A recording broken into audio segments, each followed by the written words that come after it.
Hey, weirdos! Want more Horror Shorts Party? If stalking our YouTube channel isn't enough, check out our website at horrorshortsparty.com. Here in our very own domain, you can watch our videos, shorts, and shop the entire catalog of HSP merch. There's already new stuff to check out, and special merch drops that are still to come. Oh, and if you ever wanted to ask a question or even submit a horror story of your own, you can do just that on our official contact page. While you're there, feel free to poke around and get to know the talented team of creators responsible for fueling your nightmares. Curious? Click or tap the link below for the one and only Horror Shorts Party website. Welcome home, Horror Shorties.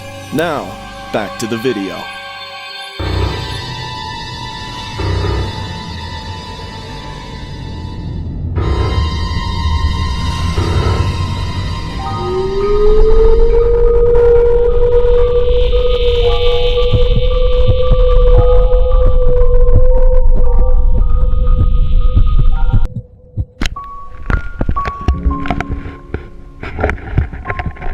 Hey everybody, meet Samantha. She plays the piano. This happened in the Halloween of 2022, when I had just enrolled in college. At the time, I was dating my girlfriend named Samantha. We had planned to go trick-or-treating on Halloween. She decided to dress up as a generic corpse-like costume, while I decided to go as Michael Myers from the Halloween movie. Initially, I had to convince Samantha to go trick-or-treating with me since she was hell-bent on not going. She avoided going due to a traumatic car accident that happened the previous Halloween, resulting in the death of her ex-boyfriend. Luckily, Samantha survived with minor injuries, but ever since the traumatic incident, she's been on the fence about any Halloween festivities. She copes with the loss by playing the piano often. Myself and her friends have since tried to get Samantha to move on from the past and not let the death discourage her from Halloween festivities. And so, Samantha agreed to go trick-or-treating with me, and even decided to go to a Halloween party that her friends were hosting. Of course, I agreed to go as her plus one, and so that was going to be the plan. Fast forward to Halloween night, and myself and Samantha were out trick-or-treating. We must have been trick-or-treating for 3 hours straight, because our candy sacks were literally full to the brim. It got to the point where our candy sacks were so heavy that we had to carry them over our shoulders Santa Claus style. We eventually made it back to my place, dropped off our candy, and then started making our way to Samantha's friend's Halloween party. As we made our way there, we came across a home decorated like a haunted house. There on the porch stood a massive, large Pennywise clown waving us in like he wanted us to come inside. I wanted to check it out, but Samantha refused. Come on, babe, let's check out the haunted house. Sorry, but there's no way in hell I'm going in there. Come on, look at that creepy-ass clown. He put a lot of effort in this. We gotta go inside. That's okay, you just go ahead. I'll wait out here. Are you sure? Come inside! I bet your whole mother says that often. Leave her alone. She's my girlfriend. Well, your Ice Spice-looking girlfriend is making something other float than my balloons. Leave her alone or I'm calling the cops! Suit yourself. Come inside, Michael Myers.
Where the hell am I? This is scary as hell! Why did I agree to do this?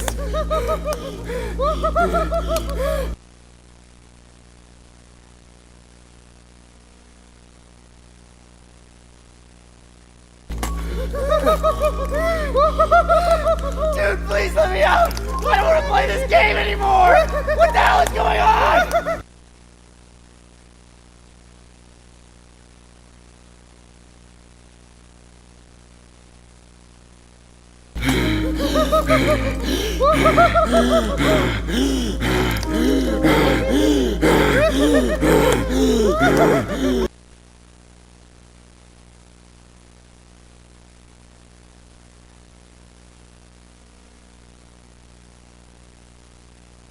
Hey, babe. This is my friend's party that we were supposed to go to. I also dressed as a corpse to celebrate my ex's death.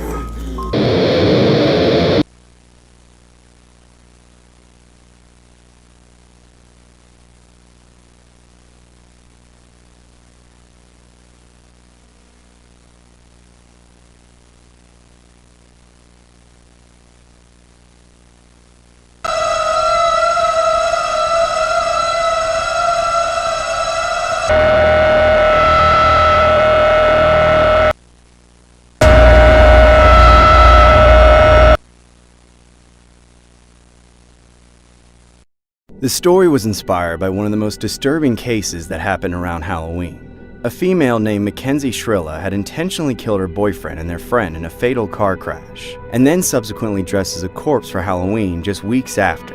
The suspect survived and spent weeks recovering at a hospital, but her passengers didn't make it upon impact. The motive was that she allegedly wanted to end her toxic relationship with the victim. The victim's name was David Flanagan, whom can be seen below.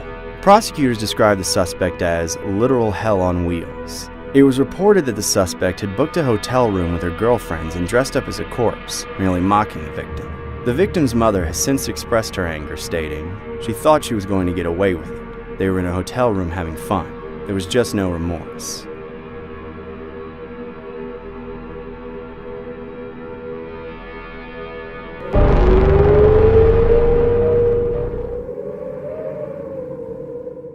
It was the Halloween night of 2011 when I was out trick-or-treating with two of my close friends. For disclaimer purposes, I'll be using pseudonyms, as I like to keep the identity of everyone involved in this story anonymous. That being said, I'll go by the alias Mike. My friends will go by Tom and Jerry, respectively. We were all dressed as characters from my favorite childhood cartoons. I was dressed as Naruto, as that was my favorite anime. Tom was dressed as Goku from Dragon Ball Z. Jerry was dressed as Spider-Man, as he was a hardcore fan of the Tobey Maguire series that aired in the early 2000s. I remember us trick-or-treating for about a solid hour or two around the neighborhood. I could feel my legs get sore from all the relentless walking and strain from carrying my heavy sack of candy. My bag was starting to get full to the brim. My friends' bags were just as full, as they began carrying their sacks over their shoulders like they were Santa Claus delivering gifts on a Christmas evening. If I had $1 for every candy that was inside my bag, I would have definitely had enough to buy myself a new gaming console. Guys, can we go home? Dude, don't give up yet. We still got room in our bags. Just 10 more minutes, man. You're just saying that because you're practically wearing a onesie made out of women's leggings. At least you don't have to wear this stupid wig on your head. Stop being such wimps. This day only comes once a year, so grow a pair and let's keep going. Jerry began to make his way further down the street, while me and Tom looked at each other with a disdained look that screamed, "Let's get this over with quick." We then proceeded to walk towards Jerry's direction. I recall Jerry already standing in front of a house with his arms extending his bag towards the candy giver saying, "Trick or treat!" I also noticed this one trick-or-treater wearing a Jason Voorhees mask standing behind him. He was a tall and slim kind of guy who was either a really big kid or just an older man who didn't want to give up the trick-or-treating tradition. As we approached another house, Jerry said, "Alright guys, just 2 more houses, then we can bounce." The individual wearing the Jason mask casually inserts himself in the conversation and says, "Would you guys mind if I trick-or-treat with you as well? I lost my friends and don't have my cell phone on me." I personally didn't want this guy tagging along, as I was already done with the day and didn't need any further baggage prolonging the night. I casually make eye contact with Tom and Jerry while desperately trying to portray signals to not accept the guy's request. Jerry enthusiastically says, "Yeah, sure, let's go." Thanks, guys. You made my Halloween so much better. We then proceeded to walk towards the next house while I began sulking under my breath saying, "Frickin' prick, since when was Jerry the shot caller?" After about several minutes of trick-or-treating, I could honestly say that I didn't mind his company as he seemed like a nice guy and introduced himself as Jason. No pun intended. We eventually finished trick-or-treating and decided to call it a night. Myself, Tom, and Jerry say our farewells to Jason as he responds saying, It was nice meeting you guys. Just out of curiosity, whereabouts do y'all live? Maybe I can walk with y'all home. Again, Jerry sporadically discloses the name of our street to him as me and Tom expressively show our disdain to Jerry for revealing such personal information. Well, how ironic. I live around y'all's area too. You guys mind if I walk home with you? Me and Tom remained silent as we made it pretty evident that we were upset at Jerry. Dude, I don't think my friends want to go— You guys look awfully tired. Just to make y'all feel better, I do know a shortcut if you're trying to avoid the long walk home. Yeah, sure, dude. Count me in, dude. Where's it at? Jason then points his finger in the direction of an entrance of a forest preserve and says, We'd have to walk through there. There's a path that could get us home in about 10 minutes tops. I'm gonna have to pass. I don't like deer, and I'm not trying to get eaten by a bear today. Screw it, I'm going. Same. I want to get home faster, dude. Later, Jerry. Me, Tom, and Jason begin making our way inside the forest while Jerry casually hangs back to go to his alternate direction home. As we got deeper into the forest, Jason took out a flashlight from his candy bag and began to flash it towards the pathway ahead of us.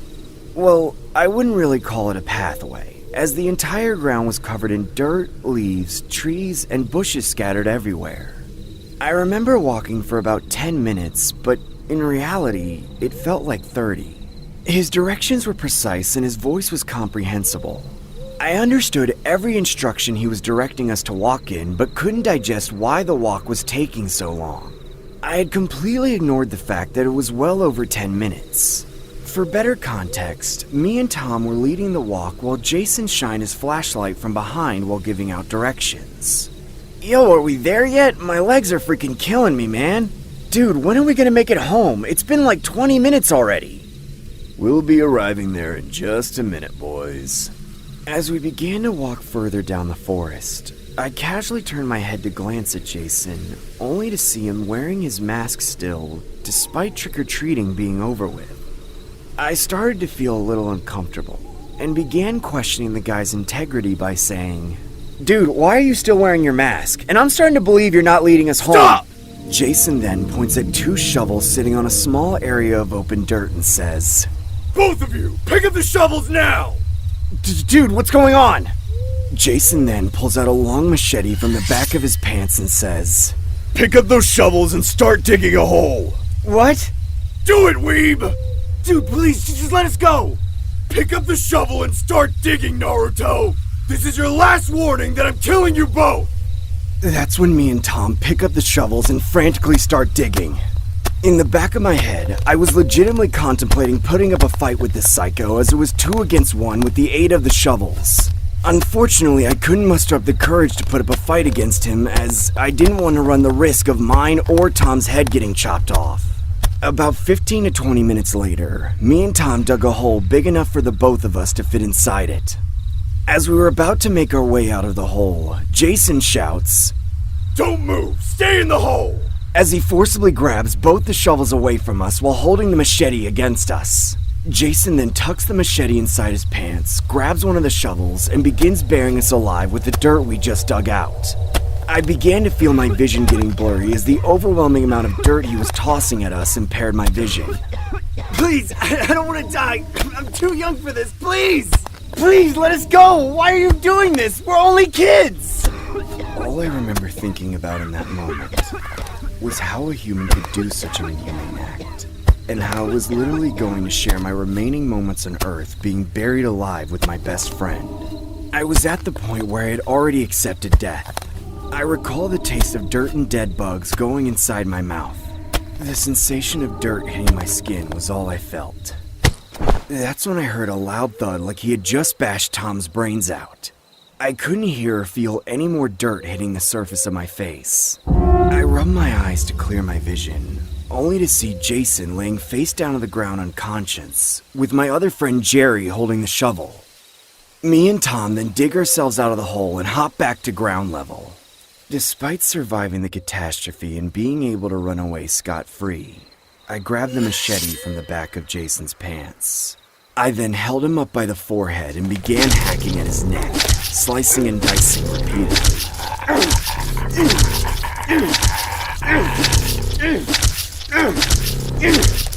I eventually decapitated his head while my entire Naruto costume was covered in blood. I remember seeing my friends nonchalantly watching me with a gaunt emotion, almost like my sadistic actions didn't even faze them. I then pushed his body into the hole as my friends began to collectively bury him. As outlandish as the story sounds, it was a true story that actually happened to me. I always wondered what heaven would be like if I was to die alongside my friend Tom that night. Jerry was initially supposed to head home, but decided to follow us as he saw the machete tucked in the back of Jason's pants. He began to directly follow behind our footsteps and unexpectedly witnessed the altercation go down. As we were getting buried alive, he used the opportunity to knock Jason out with the second shovel sitting behind him. I still don't know to this day if his remains were ever discovered. All I know is that I had a deadly conscious seep inside my head that night, but at the same time, a hint of satisfaction.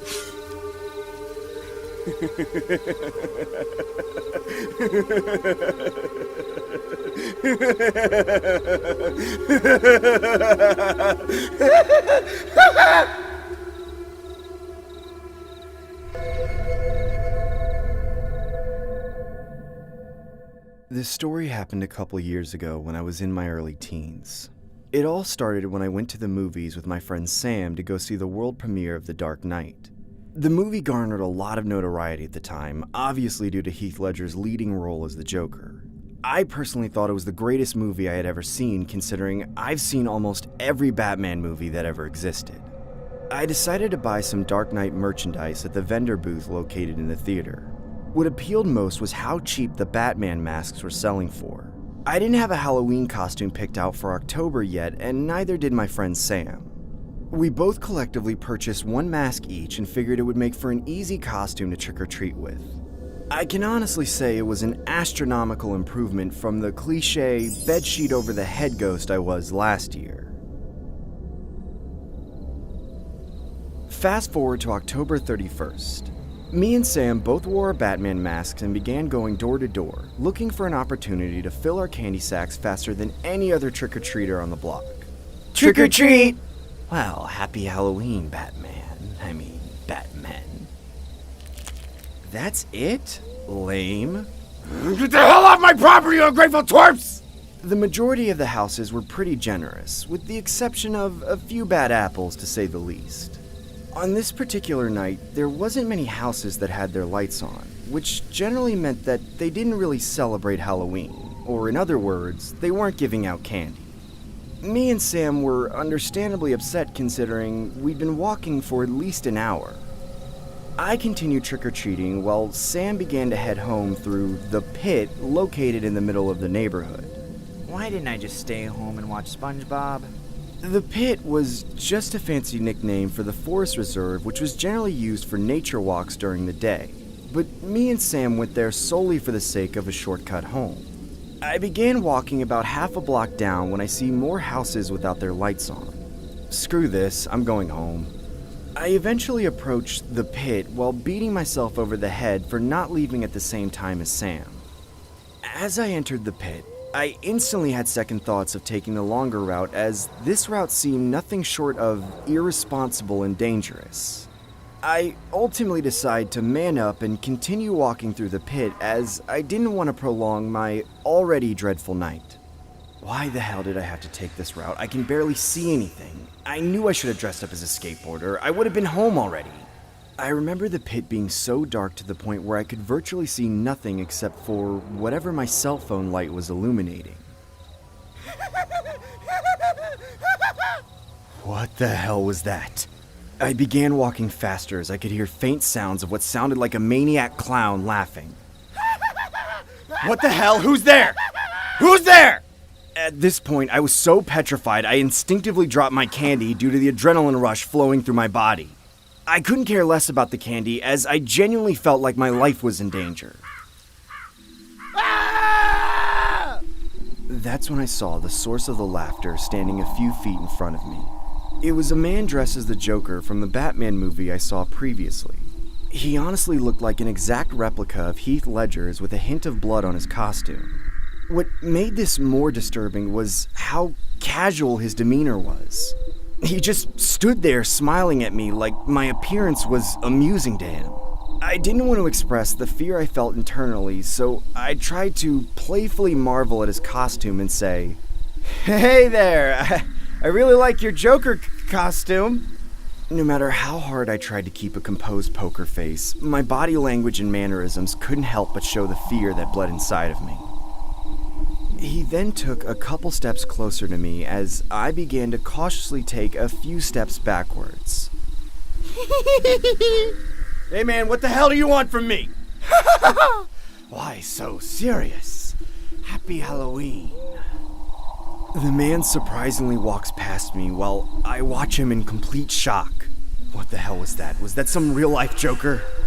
At this point, I continued walking home while looking back every 2 seconds to make sure the man wasn't lurking behind me.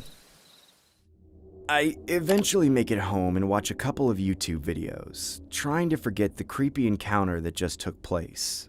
That's when my dad pops into my room and asks me to answer the house phone. Hey, Mark, answer the house phone. Hello? Hey, Mark, is Sam still with you? That's when I felt my heart drop to my stomach. No, he left to go home way before I did. Oh my god, why would you leave without him? He's not even home! Sam's parents end up calling the police, which resulted in an entire block search party. What came of such an innocent Halloween night turned into a nightmare. Sam's remains were eventually found in the pit, with his face lacerated into an exaggerated smile, and his head decapitated from his body. I haven't trick-or-treated since, and I still live with the regret of not leaving at the same time as my friend. I informed law enforcement about the bizarre encounter with the man I saw that night.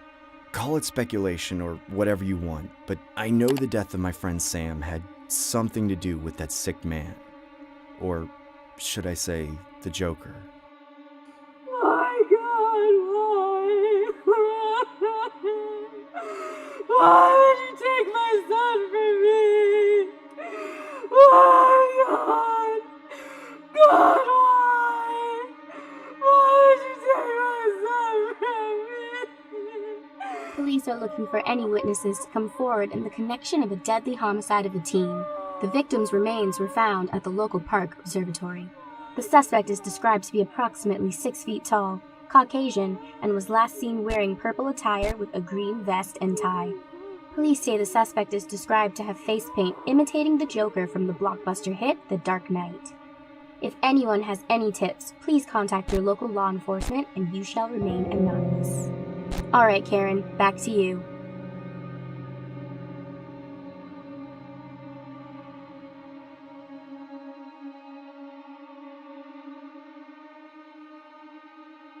Trick or treat! Well, happy Halloween, Batman. Batman. That's it? Lame. Get the hell off my property, you ungrateful twerps!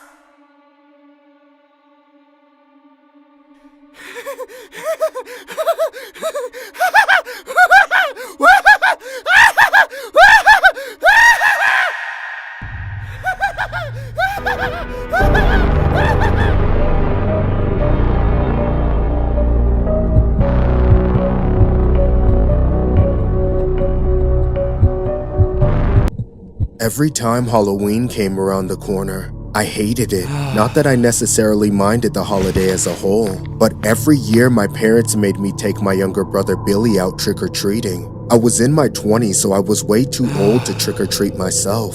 I was just stuck playing the parenting role somehow. My mom said that it was a good bonding experience for my brother and I, but I just think that she didn't want to do it. Most of the time I ended up having to take my brother's friends too.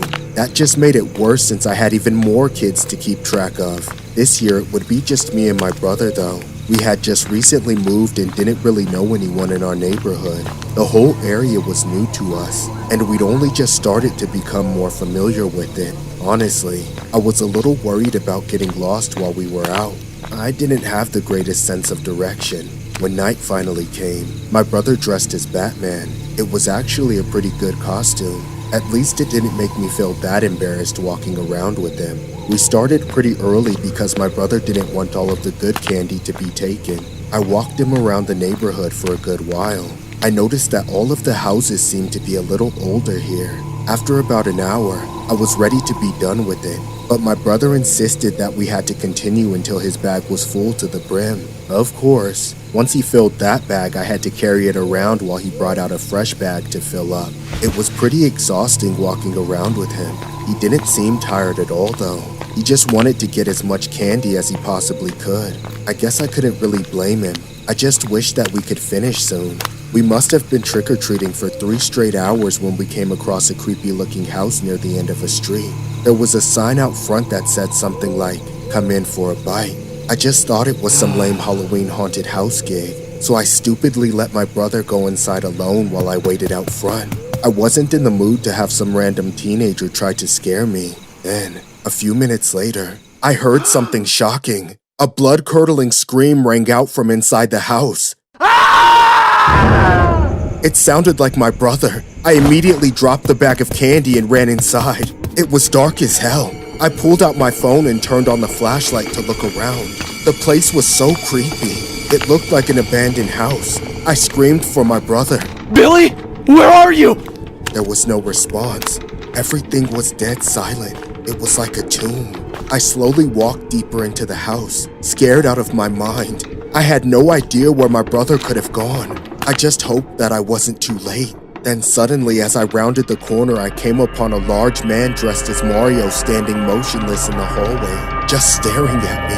I was scared shitless. I felt frozen to the floor, but I knew that I had to find my brother, so I forced myself to speak.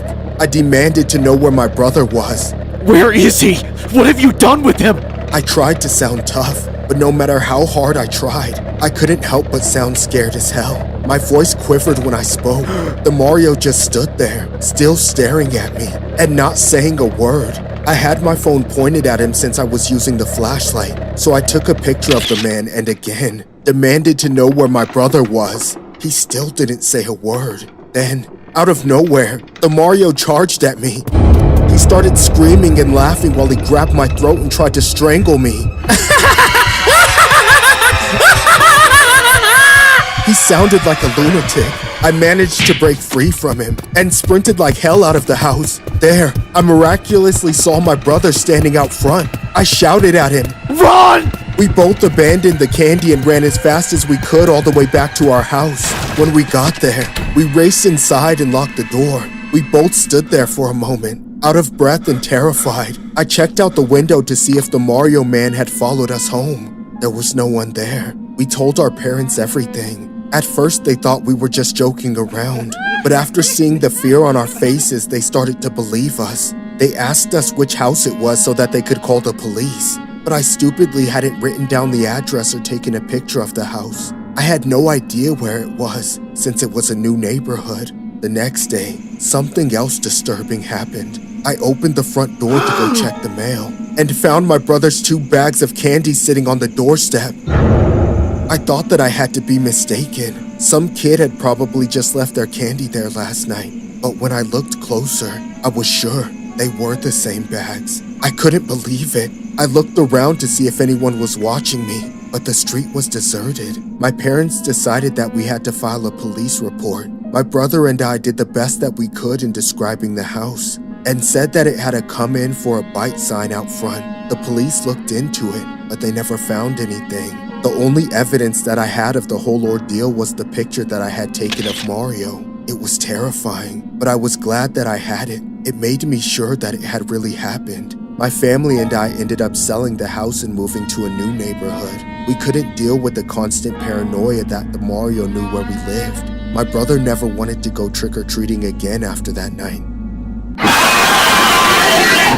This video was inspired by a story submitted by a subscriber. The subscriber alleges that the events took place on Halloween of 2016, when he took his little brother out for trick-or-treating. The subscriber claims that he was actually able to take a photograph of the abductor dressed as Mario despite the danger he was in, and has attached it to the email. Here's what it looked like. As frightening as this was, the pair were able to escape without any injuries and the house was never found. The only slight recollection of the house that the subscriber could remember was that it had one of those Halloween "come in for a bite" signs on the front lawn. With minimal evidence and description, police were unable to track the abductor as he cleverly removed the sign after the attempted abduction of the little brother.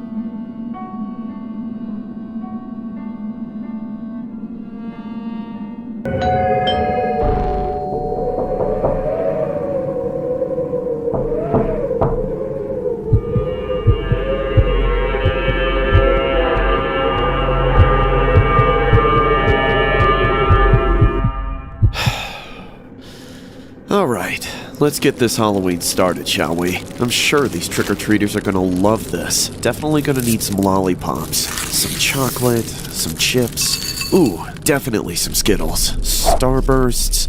Damn, I don't remember chocolate bars being this thick. I guess my ex would know. Crap, it's getting late. Them damn kids are gonna be here any minute. Damn it! I'm sure this is enough to feed the entire neighborhood. I bet everyone will think I'm the real Candyman after tonight. That should do it, and just in time. Seems pretty dark outside now. Alright, and now the games begin. Oof, that was quick.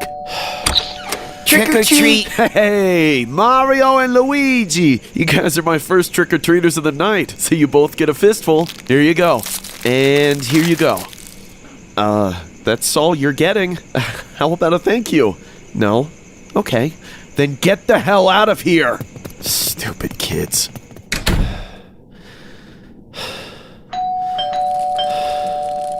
Alright, looks like we have Bikini Bottom in the house. Trick or treat! Trick or treat! Oh! Sorry everyone, but this is the last of my candy, so I can only give you one each. Oh, what? And not one for me? Well, what's your costume? Isn't it obvious? They call me Mermaid Man, but you can call me anytime.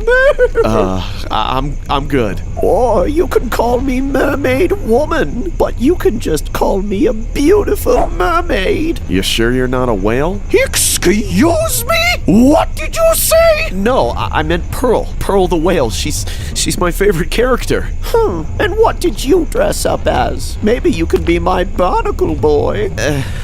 No thanks. I'm not dressing up this year. That's not what I meant, dummy. Tell me, do you have Barnacle Boy's nose in your pocket, or are you just happy to see me? Hey, stop looking at me like that. There are trick-or-treaters out here. Oh, there are? I can fix that. Hey, everyone! Stay away from my husband's house or the seashells come off! Shoo! Go away and come back next year! Wait! What the hell are you doing? They're leaving us so we can be alone together. This isn't the nursing home, lady! All I want for Halloween is you! Lady, stop it! You're harassing me! Do you have candy for me, boy? Hey, stay back! This candy is only for kids, not saggy old people like you. You had your time. Those are not sags. Those are just my muscles resting. Here, lady. Here's my last piece of candy. That's not the type of candy I was hoping for. What are you talking about? What is it that you want? I want a different kind of lollipop. Oh, God. Hell no. Not a chance. You're disgusting. Shut up and pay up, Barnacle Boy. I want some Squidward in my Krabby Patty now. Lady, you need to leave me the hell alone. Yeah, right. You don't even have the balls. You know what they say about a mouthful of gums. Get away from me. I don't have any more candy and I'm not gonna do anything with you. Well then, fine. I'm calling the cops and having them arrest you for harassing me. What? You're the one who's harassing me. Who do you think they'll believe? The mean, jerky man or the sweet little old lady? There's nothing sweet or little about you. They're gonna believe me. Do you want to take that chance? Fine. I'll go look in my kitchen for some extra candy. Just stay here. Hurry up in there! I've got other houses to hit tonight! Just give me a second! I'm looking for candy, damn it!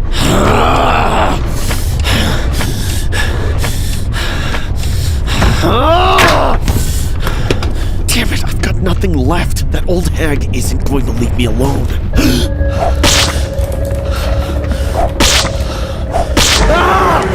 What the hell are you doing in my house? Hey, what's wrong with you? What's your problem, lady? My problem is I haven't gotten what I wanted yet. I demand payment for the way you've mistreated me. I'll take cash or other methods. Pay up, barnacle boy! All right, that's it. You're done. Get out of here.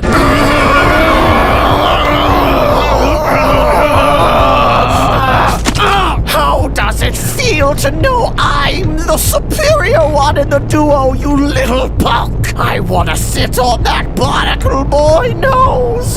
This is a B&E, lady. You're breaking and entering. Get out of my house or I'm calling the cops. I want candy. Feed me candy. I need candy now.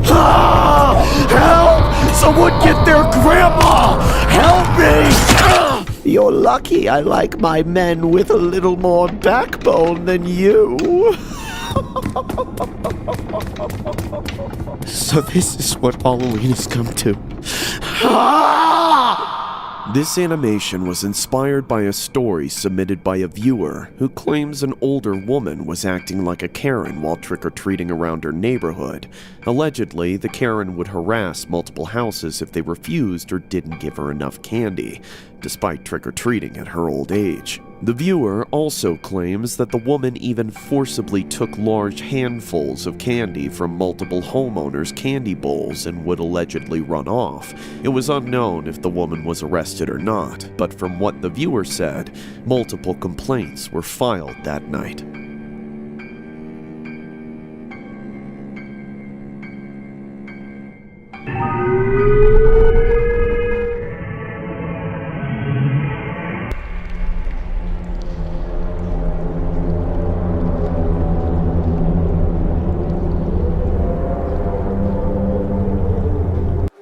Happened in the Halloween of 2011. My friends and I were doing South Park costumes to go trick-or-treating together. I was Stan, as it was literally just my name. Max was Kenny because he was the one who got messed with the most, and Jeff was Cartman because he was the chubbiest in the group. We were missing someone to be Kyle, but we couldn't get anyone to agree to be him because most people we knew hadn't even watched South Park. Despite that, it was shaping up to be a great night for trick-or-treating. I had been noticing that many of our neighbors had gone all out on their decorations, but I hoped that they saved money for their candy budget. Plus, we were off school the next day, so we could stay out pretty much as late as we wanted. I got into my costume and was right about to step out the door when my mom stopped me and told me to bring my little sister with me. I, of course, found this annoying as hell. I wasn't trying to babysit her while trick-or-treating with the boys. I told my mom all this, but she demanded I take her with me. I don't know why she or my dad couldn't take her trick-or-treating on her own, but they must have had plans I didn't know about. Either way, I didn't have a choice. When I arrived at the meeting with my little sister, I could visibly see that my friends were just as annoyed. We considered making her go up to houses separately from us, but I didn't want anything bad happening to her since it was pretty dark out. I realized that just like with my mom, I didn't have any choice in the matter, so we decided to just have her annoyingly tag along. After settling that, we got started trick-or-treating. A lot of the houses had really spooky decorations, which really shined on Halloween night. That made it more fun and felt like it balanced out being stuck with my sister. The candy haul was also above average, which was an extra bonus. However, we were never allowed to forget that my sister was there. Every time a door opened and we were about to say trick or treat, she would jump through the air in front of us and scream it at the top of her lungs in a really high-pitched voice. Trick or treat! Trick or treat, It felt annoying and embarrassing as hell. I felt like if the candy and decorations hadn't made up for it, my sister would have basically ruined Halloween for me and my friends. As time went on, more and more houses started turning off their porch lights. Houses that were still giving out candy were getting harder to come by. There weren't many people still out either. It was almost time to call it a night. But soon after, we saw a group of people running down the street toward us. They were screaming, but we had no idea why. They ended up running right past us without giving any reason, so we shrugged it off. We assumed it had to be someone's costume or something creepy they must have seen up the street, so we decided to check it out. At the next intersection, we looked around and saw that down the street to the right was a single house that still had their light on. It was really dim and flickered a bit. There was a lit jack-o'-lantern on the steps. They were probably still giving out candy. That's when we all started walking toward the house. When we made it to the front, I remembered hearing something weird. It sounded like a small motorcycle engine, but I didn't see any bikes on the road. Suddenly, a man wearing a Leatherface costume jumped out of the bushes right in front of us. We all screamed as he revved the chainsaw. We then sprinted away in different directions as the man came after us. I ran for my life for about 5 seconds before looking back over my shoulder. That's when I saw that my sister was running down the middle of the road toward the intersection. I started to yell at her, but before I could form the words, the unthinkable happened. I saw a car come speeding from the left side, and one moment after it came into view, it collided with my sister. She was dragged under the car and carried off. I stopped running instantly, frozen in shock. Tears were streaming down my face profusely, and the world was fading away from me. Max eventually came up and snapped me out of it, and that's when I broke down completely. The man who scared us was the one who called 911. The cops came and arrested the driver of the car, and my sister was taken to the hospital in an ambulance. Unfortunately, that's the last time I saw her. She didn't make it. The driver claims he wasn't at fault and claims my sister ran into his vehicle without signaling or anything. However, the man who scared us, on the other hand, is being sued into the ground by my parents. He keeps saying that he was only trying to have fun by scaring trick-or-treaters for Halloween and talking about how he's remorseful, but remorse won't bring my sister back to life. I still haven't felt the same since it happened. I keep replaying the moment in my head, thinking about what I could have done differently. It was such a freak accident that if any one thing were changed about the circumstances, my sister would still be alive. Sadly, nothing can be done to change the past. I only wish I had been nicer to my sister on the last night of her life. The story was inspired by a horrific Halloween incident that took place in 2011. It's always been known that some people take their Halloween spirit a bit too far. We all know the ones. The ones where you never know if the guy in a rocking chair is real or a decoration. A man named Frank Alba took this to a whole new level when he decided to dress up in a bloody apron with a real chainsaw and hide in the bushes on the Halloween of 2011. He knew he was in the direct path of trick-or-treaters coming home from trick-or-treating. And sure enough, a group soon walked by.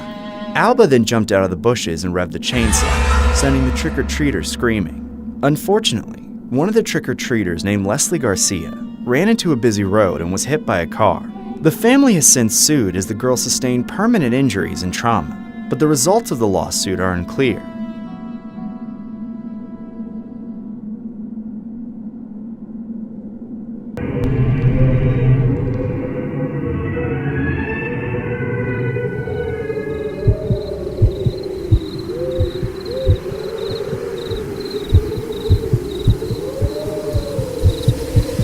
When I was old enough to go trick-or-treating by myself, my family started making me take my cousin with me.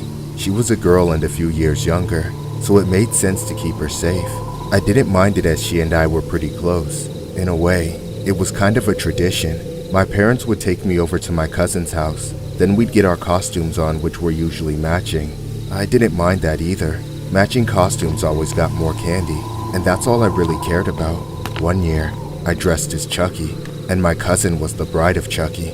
We started around sunset, first going around the block to hit our neighbors' houses. Then we began to walk to the wealthier area where the bigger houses were. It was almost a mile of solid trick-or-treating between her house and that area, so by the time we arrived, we milked that area for everything it had, not turning back until people were turning off their porch lights. Then, it was time for the long walk back home. At this point, our bags were full, and it became quite dark. At some point, we saw a car parked on the curb ahead, with a guy standing outside of it. The trunk was open, and he was pulling fistfuls of candy out of it, shoving them into the faces of trick-or-treaters who were walking by him, but they wouldn't take anything. There's no secret as to why either. The guy was creepy as hell, tall and built, but also old and sketchy looking. He started eyeing us before we even got close. My little cousin made it clear she wanted none of what he was giving out, so I made sure she stood by me, as there was no way to go but past him.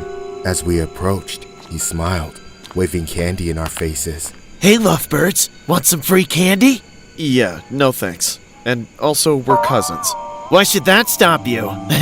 We walked past him, but he wouldn't take his eyes off of us. He even started following us, getting right up behind my cousin.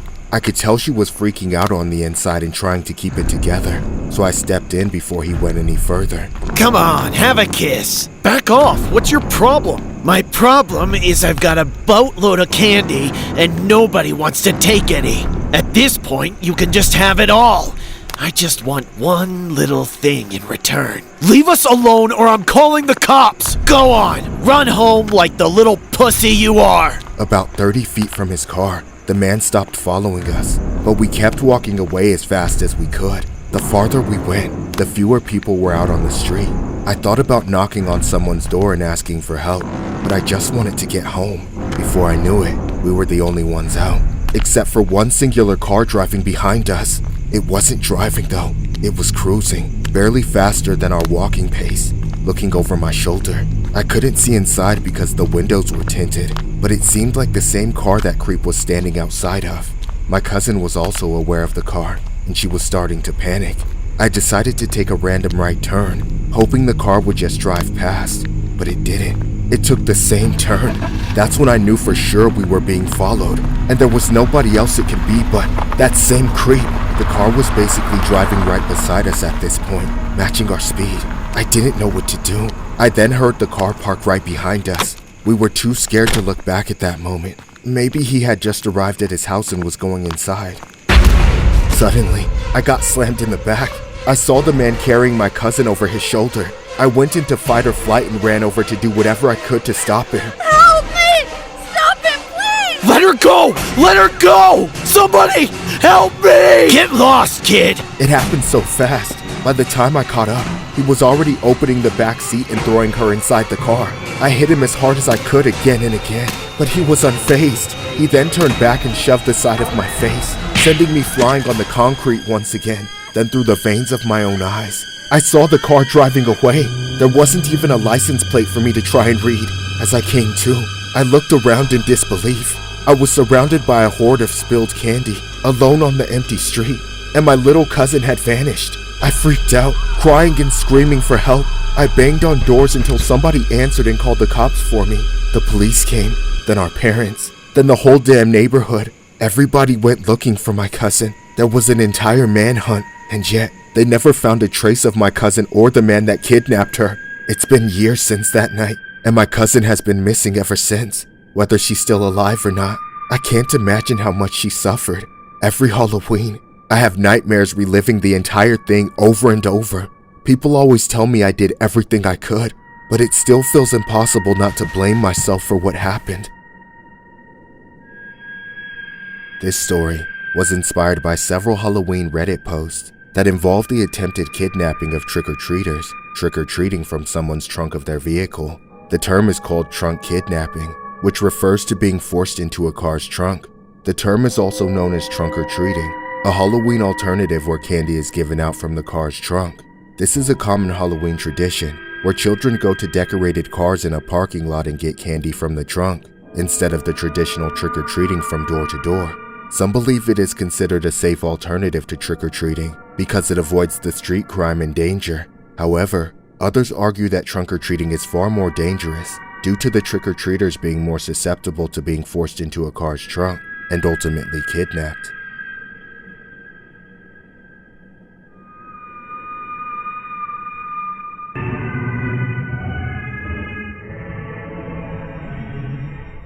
On Halloween night, 1974, 8-year-old Timothy O'Brien went trick-or-treating with his sister, Elizabeth, and 2 other children in Pasadena. accompanied by Timothy's father, Ronald, and another parent. The night started off innocently enough, but would go on to end in tragedy. When the group knocked on one particular door, there was seemingly no one home, and as such, they swiftly moved on. Timothy's father stayed behind for a moment to wait and see if anybody would answer the door. He quickly caught back up with the others, with 5 pixie sticks in his hand, given to him by the homeowner, who was simply taking their time to answer the door. He distributed the candy amongst the children, and later gave the spare one to a child who was not with the group. It began to rain, and as such, they cut their trick-or-treating session short, and the children and their parents went back to their homes. Before bed, Timothy asked his parents if he could dip into his candy collection. They agreed, and young Timothy decided to start with the pixie stick. He poured some of the powdery candy into his mouth, but immediately complained that it tasted unusually bitter. Timothy quickly realized that something was wrong, and he rushed to the bathroom with severe stomach pains. Shortly after, Timothy began to convulse, and within no time at all, went limp in his father's arms. He died as he was being rushed to the hospital. After a pathology report, it was revealed that the pixie sticks had been laced with a poison, a fatal dose of potassium cyanide to be precise. Timothy consumed enough poison to have killed 2 adults. Thankfully, none of the other children in the group had eaten their pixie sticks, though theirs also tested positive for containing lethal amounts of cyanide. The tops of the candy wrappers had been opened, filled with poison, and resealed with a stapler. After the news of Timothy's death spread, there was community uproar, with parents from the surrounding area returning their children's Halloween candy to the police, fearing that a maniac had been handing out poison treats to as many trick-or-treaters as possible, with the sole intention of killing dozens of children. And that's exactly what was believed to have happened by the police, initially, at least.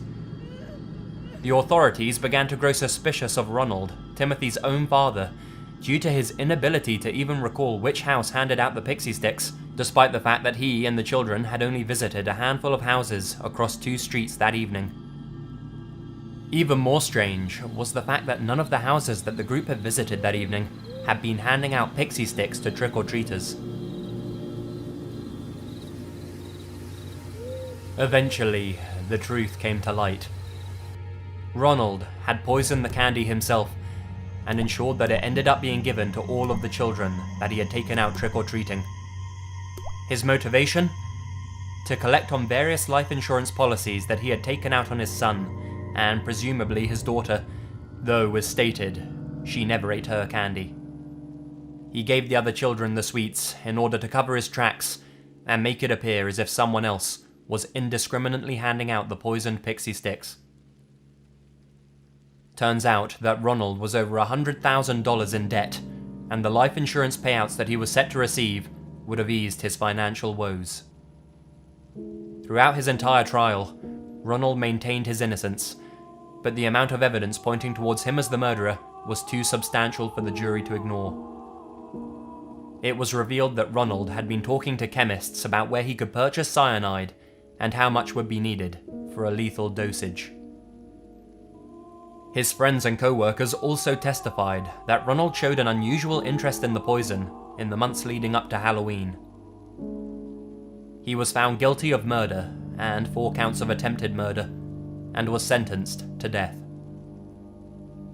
While incarcerated, he was despised by his fellow inmates, who condemned him for murdering his own son. Ronald's execution took place on March 31st, 1984. Just after midnight. A crowd of demonstrators gathered outside as he died, some even chanting, "Trick or treat." For his heinous crime, Ronald has become known as the man who killed Halloween.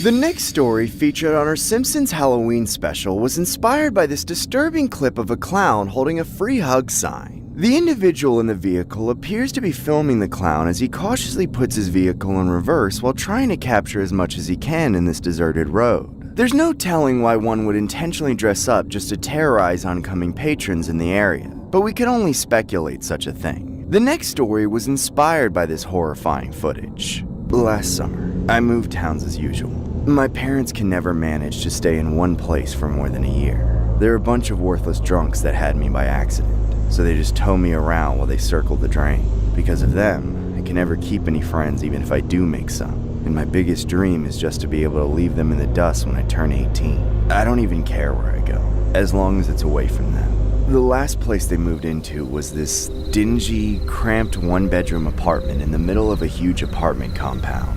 By the time Halloween came around, I was just about ready to run away. I decided to go trick-or-treating on my own, since my parents never cared enough about me to give me a curfew or anything. They went off to their own party and left me alone, so what else was I going to do? I put together my usual low-effort costume, just a beanie, a skull shirt, and a pair of Converse to go with my already long hair and big teeth. And just like that, I was Jimbo Jones from The Simpsons once again. There wasn't any trick-or-treating going on in the maze of apartments I was living in, so I took a bus and walked a few miles out to some more upscale neighborhood. That's where I decided to start hitting houses. It's always the suburbs with the big houses that have the most candy. However, it wasn't long before I started to notice something was wrong. The whole neighborhood was dead as dead gets. There wasn't a single light on over anyone's front door, and none of the yards I walked past had any Halloween decorations. And when I took a chance and knocked on somebody's door, it didn't go very well. Who the hell are you? Trick or treat! Psst, did you get your costume at H&M? Do you get a discount on shampoo? Get the hell off my property, you little maggot! I bet your mom likes them bald in old age! I walked on and tried to find a better prospect, but I still didn't have any luck. I didn't even see a single person out on the street. I started second-guessing myself, thinking maybe it wasn't even October 31st at all, that I was just so stupid that I thought it was Halloween. But I checked my phone and it was indeed October 31st. It didn't look like Halloween, but the environment I was in was definitely giving me the creeps. I felt like I was the last man standing in a humanity-ending apocalypse. There weren't even cars out on the street.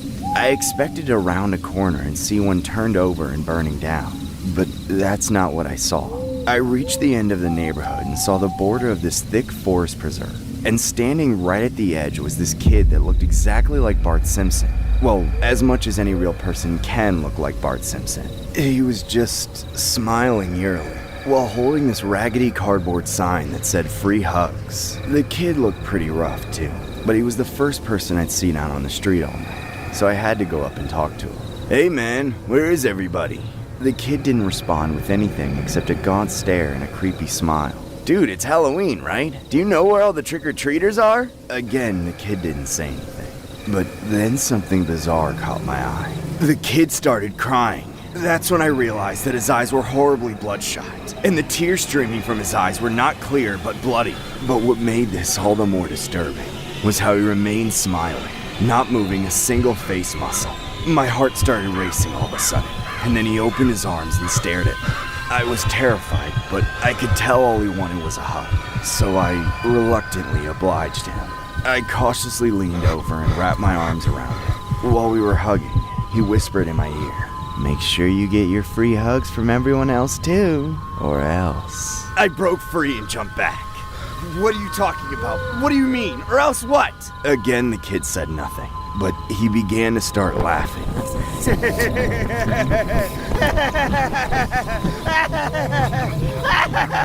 The way he was laughing really freaked me out. I was panicking, and while I wasn't thinking straight, I ran away, straight into the forest preserve.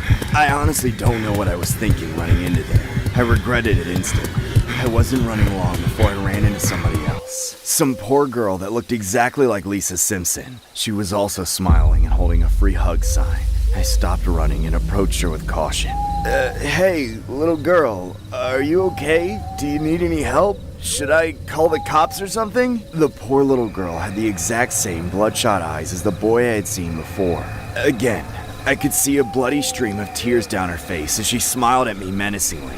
The girl then asks, Would you like a free hug? Hell no! What is wrong with you? What do you and your idiot friend think you're doing standing around in the forest begging for free hugs? Somebody could hurt you! That wasn't very smart, Jimbo. What? What are you talking about? Speak up! Trick-or-treat! Ah! I immediately jerked around and looked behind me, just to see a large clown standing over me. A man that looked exactly like Krusty the Clown. Would you like to know why people don't trick-or-treat around this side of town? Before I could even react, he threw a pillowcase over my face and began to forcefully drag me into the deep ends of the woods. I screamed and flailed my arms around, in hopes that someone could hear my cries for help and rescue me. After about a solid minute of sheer terror, I managed to kick him in the balls, which gave me enough time to break free and make a run for it. I ran back the way I came, heading for the glimmer of streetlights ahead of me, in hopes of reaching a residential area. I could hear that clown laughing his head off behind me, but when I looked over my shoulder to see how close he was, I tripped over a log like an idiot. In an instant, the clown jumped on top of me and pinned me down, saying, You should have taken the free hugs, twerp! Happy Halloween! Dude, where the hell are all the trick-or-treaters? This area is lame as hell. I don't know, maybe we should walk a little further down. Honestly, I'm about to call it a night. Hey, look, it's Jimbo from The Simpsons. Let's go mess with him. That free hug sign is definitely a nice touch to the costume, all right.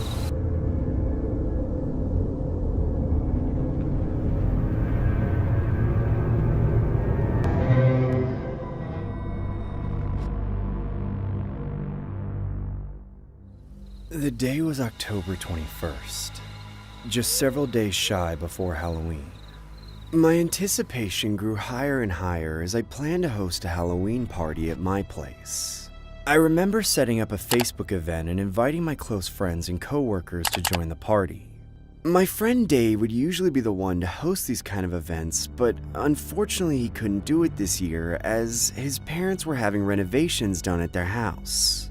While setting up the event, I didn't take into consideration that my parents were extremely against Halloween festivities. They would always lecture me on why Halloween was a holiday only made for kids who wanted to go to hell and worship the devil. What made things more frustrating was how they kept the same beliefs until now, despite me being in my late teens. One night, I noticed my mom sitting in the living room watching TV. I began to approach her direction while trying to muster up any plausible excuse that would persuade her in the favor of my party idea. I casually hovered over her saying, "Hey Mom, just in case Dad didn't tell you today, I just wanted to say that you look very beautiful." What the hell do you want, George? What? You're not usually this nice, so spit it out, whatever you have to say. Can I invite my friends over for Halloween this year? Get the hell out of my face! I remember heading to my bedroom while pouting under my breath on how I was living such an unfair life. I sat in front of my computer and began sulking for the remainder of the night as I messaged the bad news to my friend Dave. As I embarrassingly addressed the issue, Dave responded back by suggesting that we purchase an Airbnb instead of hosting the party at someone's house. I thought it was a pretty smart idea, so we mutually agreed to get an Airbnb that was located somewhere more secluded and away from the suburban part of town. Feelings of excitement began exuberating throughout my body, as I couldn't help but feel exhilarated at the notion that I didn't have to deal with my parents' incompetence. Fast forward to October 31st and it was officially Halloween. I began driving towards the Airbnb destination about an hour or two after check-in, just so I could prep before the guests arrived. As I got closer to the destination, I remember seeing a decent-sized house that looked a tad run down. It didn't look like there were any other houses around, just a lot of tall trees and a scent of pine cones in the air. I figured it would add to the spooky ambiance considering this was Halloween. As I got inside, I immediately started setting up for the party while having a few glasses of alcohol on the side. A couple hours later, the sun was finally beginning to set, which meant that the guests were on their way to the party. I figured I'd dress as Georgie from the movie It, as my name was George, so pun intended. I texted and called my friend Dave, but unfortunately didn't get a response. I speculated that everyone was either unable to find the correct address or was just going to show up to this party fashionably late. That's when the living room TV begins to abruptly turn on. I then saw a bizarre message playing on the TV, as if it came straight out of the movie The Purge, saying, "This is not a test. This is your emergency broadcast system announcing the commencement of the annual purge sanctioned by the US government. Weapons of Class 4 and lower have been authorized for use during the purge. All other weapons are restricted. Government officials..." What the hell is going on? I turn the TV off and immediately hear a knock coming from the front door. I opened the door and saw some kids shout, "Trick or treat!" Sorry guys, no candy here today. You suck, and wearing a raincoat isn't a costume, cheapskate. I'm dressed as Georgie, you idiot! I slammed the door shut and began to hammer down another drink. That's when I heard another knock at the door. Go away. Go away. Go away. Go away! I'm not handing out any candy, you stupid kids! I angrily approached the door and looked through the peephole, only to see a group of people wearing purge masks while holding machetes. At first glance, I thought it was the guests from the party, but then I heard one of the guys say, "Maybe we can go through the backyard and take him out there." My heart began to submerge into my stomach. I turned off all the house lights and simultaneously darted across the living room to make sure that the backyard sliding door was locked. As I secured the lock handle, one of the purgers slammed his hand on the glass door while yelling, "Open the door, Georgie! Leave me alone or I'm calling the cops!" That's when I grabbed a large blade from the knife set on the kitchen counter and ran towards the bedrooms. I then saw a red balloon hovering above the ground. I couldn't tell if I was hallucinating or not from the belligerent state that I was in. Nonetheless, I plowed through the hallway and locked myself in one of the bedrooms. As I glanced through the blinds of the bedroom window, I saw someone dressed as Pennywise dancing psychotically while staring in my direction. I heard nothing but the sound of my heart throbbing vigorously through my chest cavity. That's when I hear the closet door open behind me. I couldn't move a single muscle as I was honestly petrified to turn around. I then felt a soft tap on my shoulder with someone saying, "Hey, Georgie." Ah! How the hell did you get in here? You want a balloon, Georgie? What? Here, take it. Take it. Get away from me, clown! You'll float too. You'll float too. You'll float too. You'll float too. That's when the clown's mouth abnormally opens wide and begins to swallow my entire head. I felt like my life was slowly diminishing. Through my drunken haze, I dug the kitchen blade into the stomach of the clown despite not being able to see a thing. I could feel the hand that was digging at the clown's stomach become wet from the blood being shed everywhere. I then opened my eyes and realized that the mouth that was supposedly swallowing my head was none other than a brown paper bag being held by my friend Dave. Happy Halloween! Ah!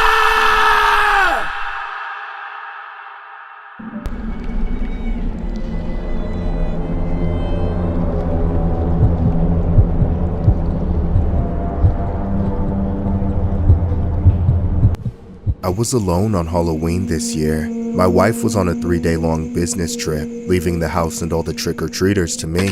I bought 2 bags of candy since my neighborhood gets a lot of foot traffic on Halloween. I made it home from work around 6 p.m. with just enough time to settle in and get ready for the trick-or-treaters. As usual, it started off at dusk with a bunch of kids and their parents. Trick or treat! Eventually, around 10:30, there were barely any kids left on the street since it was a school night. Once I passed out my last piece of candy, I turned off my porch light and locked the door. Then I went to bed upstairs. About half an hour later, I heard a knock. I rolled my eyes and ignored it, figuring it was someone messing around or someone too stupid to realize what the unlit porch light means. After a few seconds, they knocked again, even louder. Now I was mad. I had just been on the verge of falling asleep, just to be woken up by some stupid kid. Suddenly, an insane loud bang rang through the house. I knew whoever was at my front door was either in dire need of something or just some prick with nothing better to do. I was weirded the hell out seeing as it was late as hell. I then made my way downstairs and checked through the peephole. All I remember seeing was that it was pitch black outside, but I could see a person that looked like a woman. She was wearing what must have been the creepiest mask I had ever seen, but the rest of her clothes were plain. I wondered if she was even in a costume, but the bag in her hand made it seem like she was a trick-or-treater, despite clearly being a fully grown woman. She gave me a weird feeling, but I didn't feel very threatened by a single woman, so I decided to talk to her. Is Tamara home? No, I think you have the wrong house. Are you sure? Yes, I'm sure. Trick or treat? Hey, I don't have any candy left. You're too late. Look, I don't know what you're doing out here on your own, but I think you're a little too old to be trick-or-treating. You should go home. She just turned the other way and walked off into the darkness. I shut the door and locked it before any other creepy thing could happen. As I went back upstairs, I shrugged the interaction off as a college student going around and trying to freak people out on Halloween. I wouldn't have given her the credit personally, but if that were the case, it worked on me. I wanted to sleep it off, but as soon as I got into bed, I heard someone knocking on the door again. I shouted at them from upstairs to go away, but they only banged on the door even louder. I marched downstairs in a rage, expecting to open the door and see the same woman, ready to chew her out for making me lose some sleep. But I opened the door to something much worse. There were two more people standing outside with her, wearing the similar unsettling masks. I instantly knew I'd made a mistake. If I had checked the peephole again, I never would have opened the door to these strangers. Something about them was terrifying. They lifted up the 3 empty bags and asked in unison, "Trick or treat!" I don't have any candy, you freaks! Get the hell away from me! Suddenly, the man in the middle rushed forward and grabbed me by the neck, trying to force his way through the door. Ah! Someone help! Ah! I held my ground and kept a tight grip on the door, but the two other women also crammed themselves into the doorway and pushed against me. I summoned all the fight I had and kicked the woman as hard as I could, shoving her back into the other woman behind her. She tripped and fell backwards with her, leaving me in a one-on-one with the man strangling me. I planted my foot behind me and threw him out onto the porch on top of the other two. Then I slammed the door and locked it as fast as I could. I ran into the kitchen and grabbed the biggest knife that I had. Then I called the police. 15 minutes felt like 15 hours as I was hiding in the kitchen, expecting the people in the mask to break down the door at any moment. When the police finally arrived, the strangers were long gone. I filed a police report, but because they were wearing masks and completely covered their skin with clothing, my description was basically useless. The only evidence I really had was a surveillance video that was taken from my front door camera. Despite handing it to the police, they were still unable to find them. I can't stop thinking about it ever since. I installed a chain lock for my door and got a security system with an alarm and a better camera pointed at my porch. Despite that, it's been difficult to sleep. Even though my wife says that they would be stupid to come back, I still can't relax knowing they're still out there. They could return anywhere at any time, and I'll never have any warning. This story was inspired by a disturbing Halloween incident where 3 people who dressed as trick-or-treaters were carrying out home invasions and armed robbery. The NYPD says it happened just after 10:30 p.m. on Halloween in the Sheepshed Bay section of Brooklyn. Police say that a male and female wearing costumes and carrying trick-or-treat bags knocked on a 37-year-old man's door and said, "Trick or treat." The man opened the door and gave them candy, but the male pulled out a firearm and tried to force his way into the home. The female walked down the stairs and out of the fenced-in yard. As the victim struggled to keep the masked man out, a second male ran up to the door and also tried to push his way past the victim. They allegedly hit the victim in the face repeatedly during the incident. After a brief period of time, the victim managed to push both of them out of his home and lock the door. The males then took off on foot. The NYPD released a security camera recording of the incident in hopes that someone could identify the robbers. There was no information on injuries to the homeowner.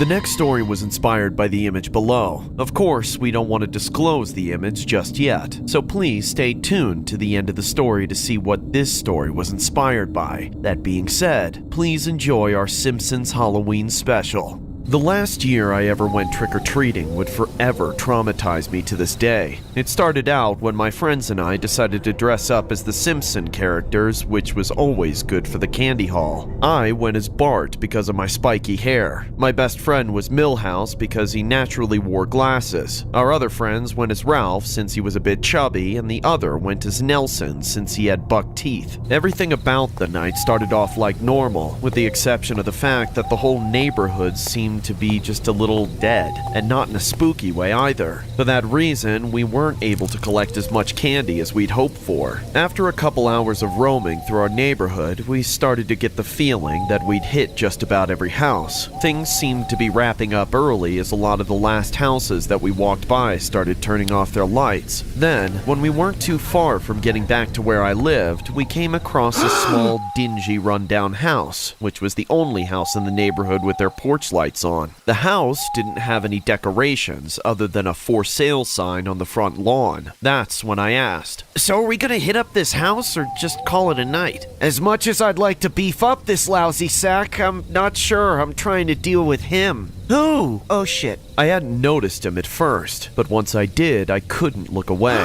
Beneath the porch light stood a man standing in the shadow just behind the threshold. He was dressed as Krusty the Clown, and somehow more deranged looking than the real thing. Out of all the clowns he could have been, he had to be the one clown from The Simpsons, which made it all seem that much stranger. When he was sure he had our full attention, he held his hand out towards us and curled his finger, beckoning us closer. Of course, none of us were in the mood to take even a single step forward. Isn't it getting a little late? Shouldn't your sacks have a little more candy than that by now? Obviously, you're not very good trick-or-treaters if you won't even come to my door. You're not scared, are you? No way, man. We're not scared. This whole neighborhood is just so empty and lame. Yeah, and everyone's being all stingy this year. Don't take us for a bunch of wimps, you weirdo. Call me what you want, you little punks. But one thing I'm not is stingy. Then, from just inside the house, the clown grabbed 2 huge bags stuffed full of candy and hurled them out into the yard. The candy spilled out onto the ground before us, creating a display we couldn't resist. Whoa, look at that! That's more than all of our candy combined. We were so distracted by the horde of candy that in the very next moment, that crazed clown was rushing towards us and getting in our faces,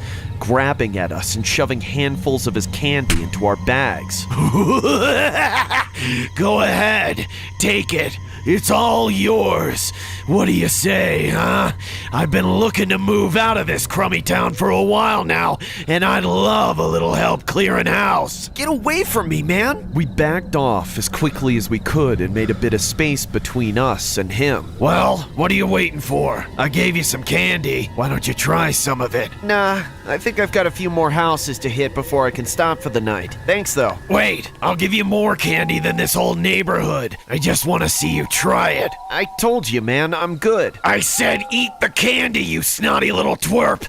How about you learn to respect your elders, huh? I could remember shitting bricks when I saw my other 2 friends shovel as much of this creep's candy into their bags while he was focused on me. But it wasn't long before Krusty looked behind at the 2 of them in the process of robbing him blind. He immediately let go of me and pushed me to the ground, and while he screamed in rage, he unsheathed a machete from his oversized clown pants. We all moved to scatter as I threw my bag of candy at him. The clown instinctively took a large swing of the machete and the bag split open, exploding with a shower of little candy wrappers. I had enough time to find my footing and started sprinting, but Krusty was close behind. He chased us all down the street, screaming and waving his machete at us the whole time, despite being slowed by the elongated clown shoes he was wearing, which forced him to run with exaggerated movements. He was fast and kept at it for a while. Eventually, we made a quick stop and hid in the bushes by some random house.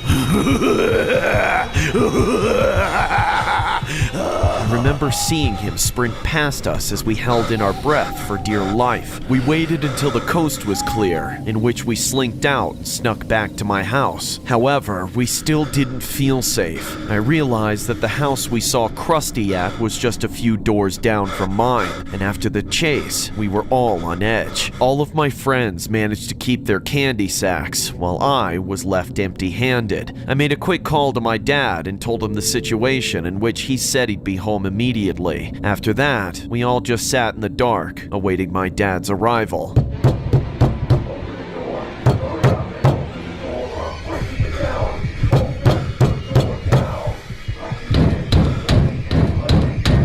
There was shouting coming from the other side, and the pounding only became louder. Somebody was screaming, demanding to be let in, but none of us could even dare to move. We all knew it meant that the insane clown had somehow found us.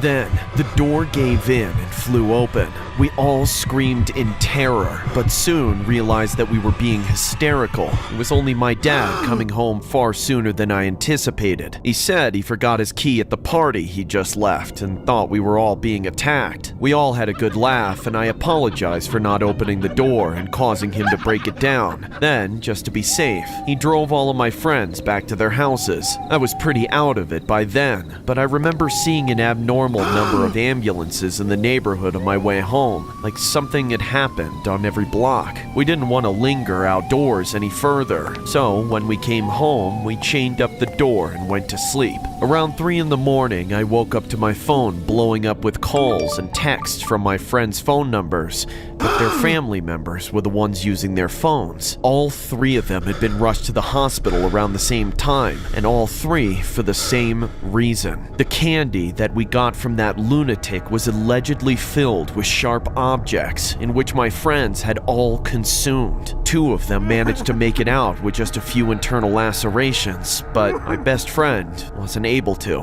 He died in the hospital that night, and to make matters worse, the house he had given candy at wasn't even his. He'd been using that vacant for sale house to lure multiple trick-or-treaters that night.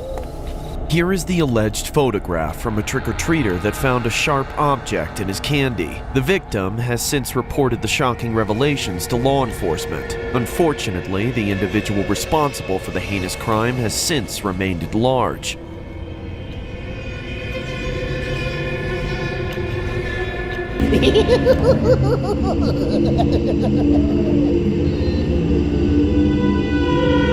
This is probably the most psychotic psychological thriller we've ever made. We figured it would be the perfect time to release it, as it is Halloween after all. So buckle up, because we're about to take you on another wild ride this Halloween. I love trick-or-treating so much. I don't care that I'm an 18-year-old man now. If anyone told me I was too old to trick-or-treat, I wouldn't listen to them. There's just no way they could ever understand how much it means to me. I live alone in a basement that I rent from some older relatives. I spend most of my days sleeping on this flimsy mattress on the floor that I barely get out of. I guess I've got low iron in my blood, or it's due to my insomnia. It's not like I'm lazy though. I'm a sanitation worker, or a janitor in layman's terms. I work hard to make a living, but at the end of the day, there isn't much in my life that makes me feel alive. That is, except for trick-or-treating. I lose sleep on the nights before Halloween, tossing and turning out of excitement. Unfortunately, since it's hard for me to save money, I don't have a lot of options for apparel. I always went as an inmate, with the old-fashioned black and white striped clothes, and I have an added perk that makes them into an awesome prisoner costume. I have those shackles and chains that I put on over my ankles and wrists. I know it might seem strange, but I'm always so excited for trick-or-treating that I always sleep in my costume. I just can't wait to chow down on those delicious treats they give out. It may not be nutritious for my body, but it's nourishment for my soul. One night, I shot up from a rare deep sleep and looked at my wristwatch. fridge, realizing that it was already 7:58 p.m., just 2 minutes shy before 8 o'clock, when the trick-or-treating officially begins. I rushed to my sink and splashed some water on my face to shake off the grogginess, threw on my sneakers and snatched my childhood candy sack, then waited at the bottom of the stairs. Just 2 more minutes. Hang in there, buddy. It won't be long now, and we'll be doing our favorite thing in the world, trick-or-treating. Just 1 more minute now. 59, 58, 57, 56. When I opened my eyes and saw that it was finally 8 o'clock, I sprinted up the stairs and ran out into the street. I rushed up to the first house that I saw and immediately started banging on their door. Within a few seconds, the homeowner answered. He was a younger man, about my age, and dressed exactly like Pennywise the Clown. It was a great costume, I tell you. Trick or treat! It's not Halloween yet, idiot! Get the hell off my property before I call the cops! He slammed the door in my face so hard that I staggered back in confusion. That encounter shook me so badly that I didn't even have the heart to try another house that night. I told myself that I'd just gotten things mixed up and should try again tomorrow night. Not at that same house again, of course. Maybe his neighbor would be nicer, I told myself, as I rocked myself to sleep, haunted by the specter of hunger. The next day, I got up at 7:59 p.m. and gave it my best shot once again. I splashed some water on my face, made sure my costume was in order and my shoes were on my feet. Then, I grabbed my old candy sack, and this time, I timed it so perfectly that I didn't have to wait for a single second. I got up to the bottom of the stairs at 8 o'clock sharp. Then I ran up and out the house and into the street, this time turning the other direction and hitting the other next-door neighbor's house. After knocking this time, I was met by an older woman who was also dressed as Pennywise. Trick or treat! Were you dropped on your head or something? It's not time for that yet, stupid! Now get away from my door before I tell my husband to beat the crap out of you! I was so confused, but I hate when people yelled at me, so I went straight home once again feeling so utterly defeated. The only thing that comforted me in bed that night was the hope that the third time would be the charm. The next day, I have to admit, I just didn't have the same gusto as before. I did the same routine, but my heart wasn't into it. I shuffled down the street and picked a different house, pathetically tapping my fingers against the door. The man who answered was an older, larger male, but for some reason he was dressed as Pennywise, just like the other two. Trick or treat. You moron! It's not time for trick-or-treating yet! Wait for Halloween like everybody else! Why? Why are you dressed like Pennywise if it isn't Halloween? Shut up! I told you it's not time yet! But I've been waiting for so long. I'm so hungry, sir. I need to eat treats or I don't know. I don't know if I'm gonna make it another day. You're such a wimp! You better go home and wait for tomorrow or I'm gonna get angry! Can't I just have one to tide me over until then?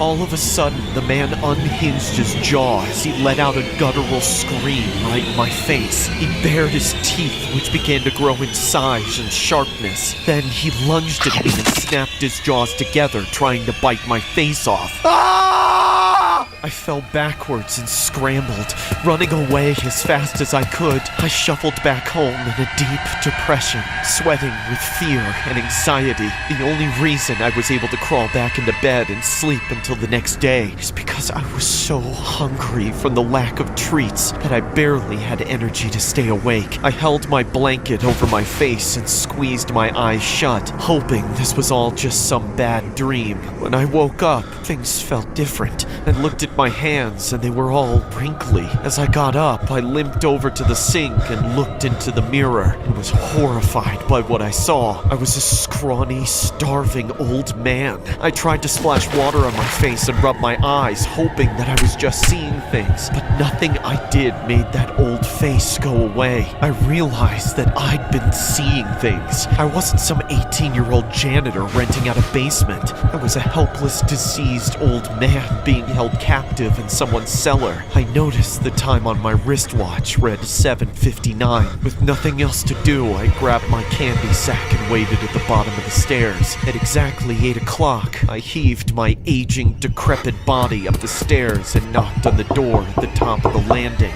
The door opened, revealing the same 3 people dressed as Pennywise that had been tormenting me this whole time. Trick or treat, they each dropped a single piece of candy into my bag. You finally came on the correct day of the week, silly. We thought you'd never learn. Don't forget again now. Halloween is every Friday. See you next week. No!